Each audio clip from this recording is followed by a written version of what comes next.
Why am I climbing a rock? Well, I'm climbing a rock because I wanna get a shot. The shot I want a lot will not be hot unless I climb up and take it from on top of this rock. What? I don't know why I did that, but on that note, let's talk about audio. In filmmaking, audio is one of your biggest assets. You can use it to change the tone or emotion of just about any scene you want. So whether you're just making home videos or putting together full documentaries, I'm going to show you how to use music and sound design to tell better stories. So let's get into it. Now you probably don't need to be convinced about this, but to prove how much influence music and sound effects have over the tone of your sequence, I'm going to take the exact same set of shots in the same order, and I'm going to cut them to 2 different songs with 2 different pairs of sound effects. This is cut number 1.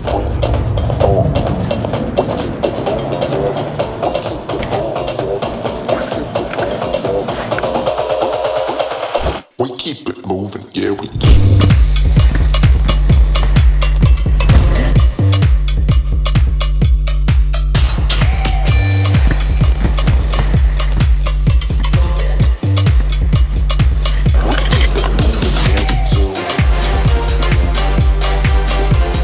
Okay, that was cut number 1. This is number 2. The only thing I did to the video in this shot is mess around with where the cut is so that it falls on the beat. So without further ado, this is the second edited cut of the exact same sequence in the exact same order.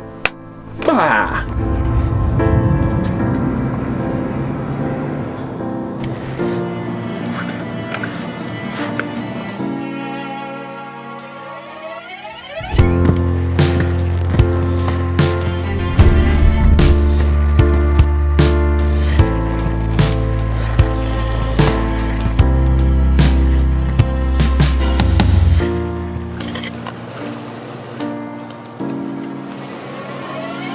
Okay, so obviously each one of those cuts had a totally different emotion and tone to it. So what's the takeaway here? Is it just that music makes you feel different ways? Yes, but also no.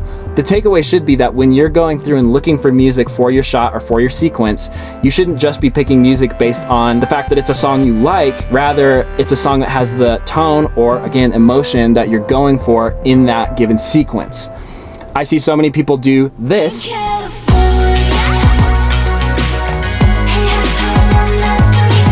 And if that's the tone you're going for, that's fine. You have to ask yourself though, why am I doing this? Why do I want it to sound or look or feel like this? And that shouldn't be a hard question because the answer is always the same. It's storytelling. A good story isn't gonna leave your emotions sitting right here. It's gonna pull them down this way a little bit. And then who knows, it might nudge it up this way. A good story might even take you all the way up here.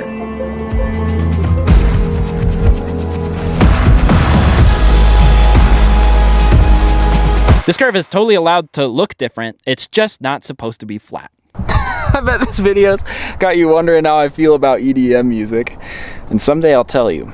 So up until this point, I haven't actually really shown you how to do anything, and that's mostly because a lot of this stuff is just personal style and preference that develops over time. But one huge piece of value I can add for you is I can show you exactly how and where I've been finding the music I've been using lately, because it is so much easier than just sifting through tons and tons of generic songs. So this is how I've been doing that. So by this point, I think I've used just about every music licensing service that exists, and I consistently find myself coming back to MusicBed. I'm not affiliated, and I don't think they have better music than other services, but they do have this one search tab right here that says quirky. My general process 90% of the time is to hit this quirky filter, and then I go into the mood section and I pick the tone of the sequence that I'm trying to achieve. Most of the time, I'll get amazing results, and I'll have a hard time actually picking between like 3 or 4 that I really, really like. I hope this helps you find songs. The better the song, the more they'll follow along. Your storytelling skills will get better with time, and your vids will make your whole entire family cry. What?